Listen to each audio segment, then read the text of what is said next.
ഓയ് ഗൈസ്, ബിരിയാണി ഇഷ്ടമല്ലാത്തായിട്ട് ആരും ഉണ്ടാവത്തില്ല അല്ലേ?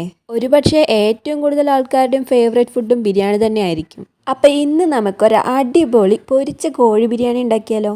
അധികം പണിയൊന്നും ഇല്ലാതെ കുക്കറിലാണ് ഞാനിത് ഉണ്ടാക്കാൻ പോകുന്നത്.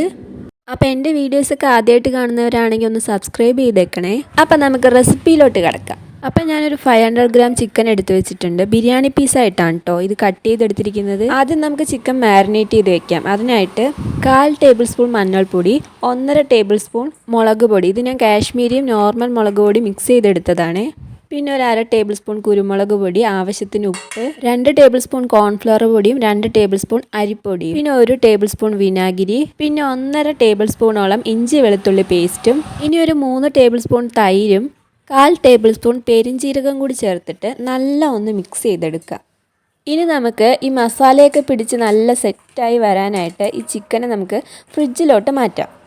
ഇനി നമുക്ക് ബിരിയാണിയിലോട്ടുള്ള റൈസ് സെറ്റാക്കാനായിട്ട് ഞാനിപ്പോൾ ജീരകശാല റൈസാണ് എടുത്തിരിക്കുന്നത്. 3 കപ്പാണ് എടുത്തിരിക്കുന്നത് കേട്ടോ. നമ്മൾ ഏത് പാത്രത്തിലാണോ അരി അളന്നെടുക്കുന്നത് അതേ പാത്രത്തിൽ 1 കപ്പ് അരിക്ക് 1.5 ഗ്ലാസ് വെള്ളം എന്ന അളവിലാണ് നമ്മൾ എടുക്കുന്നത് കേട്ടോ. അപ്പം എന്തായാലും ഞാൻ റൈസ് ഉണ്ടാക്കുന്നത് ഈ വീഡിയോയിൽ കാണിക്കുന്നില്ല. മിക്കവാറും ഗീ റൈസ് ഉണ്ടാക്കുന്നത് എല്ലാവർക്കും അറിയുന്നതുകൊണ്ട്, അതുമാത്രമല്ല വീഡിയോയ്ക്ക് നല്ല ലെങ്ത് ആവും. അതുകൊണ്ട് ഞാൻ ആ ഭാഗം ഇവിടെ സ്കിപ്പ് ചെയ്യുന്നുണ്ട്. ഇതിന് മുന്നേ നമ്മൾ ഗീ റൈസ് ഉണ്ടാക്കി പോസ്റ്റ് ചെയ്തിട്ടുണ്ട് കേട്ടോ. അപ്പോൾ അറിയാത്തവരാണെങ്കിൽ ആ വീഡിയോ കണ്ടു നോക്കുക. അപ്പോൾ ബിരിയാണിക്ക് നമുക്ക് കാഷ്യൂം കിസ്മിസും ഒന്ന് ഫ്രൈ ചെയ്തെടുക്കാം. പിന്നെ ഓണിയൻ കൂടി സ്ലൈസ് ആക്കിയത് ഫ്രൈ ചെയ്തെടുക്കണ്ടേ. ഇനി നമുക്ക് ചിക്കൻ പൊരിച്ചെടുക്കാം. നമ്മളിപ്പോൾ മാരിനേറ്റ് ചെയ്ത് വെച്ചിട്ട് ഫ്രിഡ്ജിലോട്ട് കയറ്റിയിട്ട് 1 മണിക്കൂർ കഴിഞ്ഞിട്ടുണ്ട് കേട്ടോ. അതിന് ശേഷമാണ് ഞാനിപ്പോൾ ചിക്കൻ എടുത്ത് പൊരിക്കുന്നത്.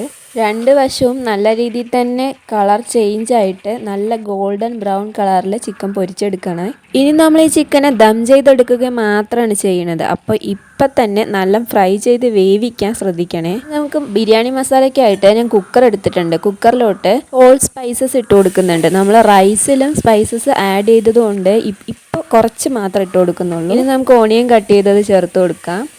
ചിക്കൻ പൊരിച്ച എണ്ണ തന്നെയാണ് കേട്ടോ ഞാൻ യൂസ് ചെയ്തിരിക്കുന്നത്. ഓണിയനെല്ലാം നല്ല ഒന്ന് വാടി കളർ ചേഞ്ചായി വരുമ്പോൾ 1 ടേബിൾ സ്പൂൺ ഇഞ്ചി വെളുത്തുള്ളി പേസ്റ്റ് ഇട്ട് കൊടുക്കുക. പിന്നെ 2-3 പച്ചമുളക് കൂടി ഇട്ട് കൊടുക്കുന്നുണ്ട്. ഇതിൻ്റെ ഒരു പച്ചമണം എല്ലാം മാറി വരുന്നത് വരെ നല്ല ഒന്ന് വഴറ്റിയെടുക്കുക. എന്നിട്ട് നമുക്ക് കട്ട് ചെയ്ത തക്കാളി ഇട്ട് കൊടുക്കുക. ഞാനിപ്പോൾ 2 വലിയ തക്കാളിയാണ് ചേർത്തിരിക്കുന്നത്. തക്കാളി കൂടി നല്ല വഴണ്ടി വരുമ്പോൾ നമുക്ക് 1 പിടി പുതിനയിലയും 1 പിടി മല്ലിയില കൂടി ചേർത്ത് കൊടുക്കാവേ.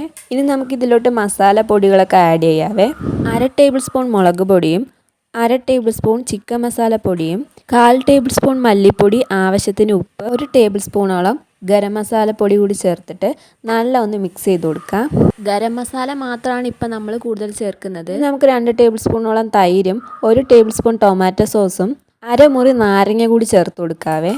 ഇനി നമുക്കിതിലോട്ട് 1/2 കപ്പോളം വെള്ളം ചേർത്തിട്ട് നല്ല ഒന്ന് മിക്സ് ചെയ്ത് മസാലയൊക്കെ ഒന്ന് പച്ചമണം മാറ്റിയെടുക്കാവേ. ഈ മസാലക്കൂട്ടൊന്ന് തിളച്ച് വരുമ്പോൾ നമുക്ക് ചിക്കൻ ചേർത്ത് കൊടുക്കാവേ.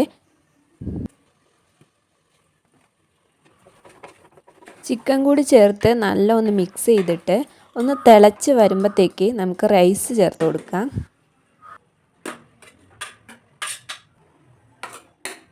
റൈസ് കൂടി ചേർത്തിട്ട് ഒന്ന് ലെവൽ ചെയ്ത് കൊടുത്ത ശേഷം നമുക്കിനി ദമ്മിടാനായിട്ട് ഇതിന് മേലെ ക്യാരറ്റ് ചെറുതായി കട്ട് ചെയ്തതും മല്ലിയിലയും പുതിനയിലയും ചെറുതായി കട്ട് ചെയ്തതും, പിന്നെ നമ്മൾ നേരത്തെ വറുത്ത് വെച്ച സവാളയും അണ്ടിപ്പരിപ്പും മുന്തിരി കൂടി ചേർത്ത് മേലെ 2 ടേബിൾ സ്പൂൺ നെയ്യ് ചേർക്കുന്നുണ്ട്.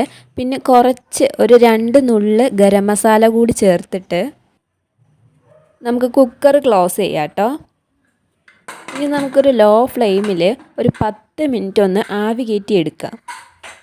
10 മിനിറ്റ് കഴിഞ്ഞിട്ട് നമുക്ക് ഫ്ലെയിം ഓഫ് ചെയ്തിട്ട് ചൂടൊന്ന് ആറാനായിട്ട് കുറച്ച് നേരം വെയിറ്റ് ചെയ്യും. കുക്കറിൻ്റെ ചൂടൊക്കെ ഒന്ന് മാറി വരുമ്പോൾ നമുക്ക് മൂടി തുറന്ന് മേലുള്ള റൈസൊക്കെ മിക്സ് ചെയ്തെടുക്കാവേ. കുക്കർ ആയതുകൊണ്ട് നമുക്ക് അധികം വിശാലമായിട്ട് ഇളക്കാനൊന്നും പറ്റത്തില്ല. അതുകൊണ്ട് ഞാൻ റൈസൊക്കെ വേറൊരു പാത്രത്തിലോട്ട് മാറ്റുന്നുണ്ട്.